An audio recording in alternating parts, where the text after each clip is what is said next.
मंटू मनी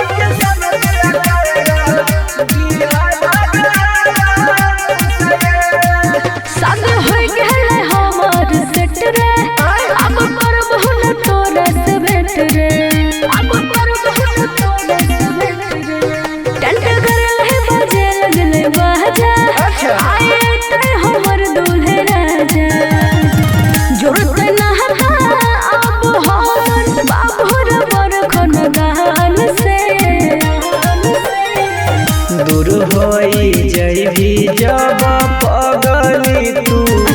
अपनाई जान सगे गे सोना मरवत दुआ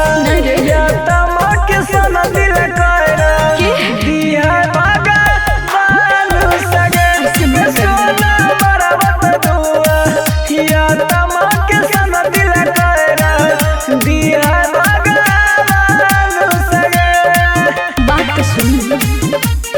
अभी आप सुन रहे हैं देवा यादव को।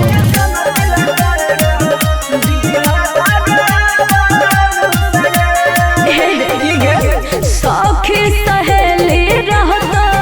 बहन भौज साथ में दई छियौने उता देखे अइहे बारात में लाज नहीं लगे छा बुझली ना ये सुनी के बात लगा दिलवा में आग गे सोची के गेला जना रुआ रुआ जाग गे अमीर घर के बहू बनवे चल हसीना तान के दूर होई जैभी जब पगली तू अपनाई जान सगे गे सोना मरवत दुआ या तमा के सन दिल कर दिया भगवान सगे गे सोना मरवत दुआ या तमा के सन दिल कर दिया भगवान सगे। बात तो सुन अभी आप सुन रहे हैं देवा यादव को।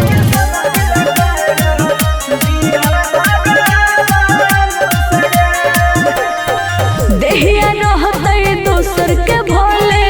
आई तो तोरे याद रे डोली में बैठा के ले जातो नंदन निषाद रे बुझली हे रे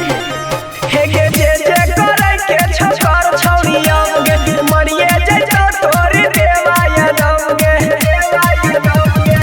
नजरो नहीं आयब तोरा सूरज रे बिहान से दूर होई जैभी जब पगली तू अपनाई जान सगे गे सोना मरवत दुआ या तमा के सन दिल कर दिया भगवान सगे गे सोना मरवत दुआ या तमा के सन दिल कर दिया भगवान सगे। बात सुन पवन रिकॉर्ड्स मैथिली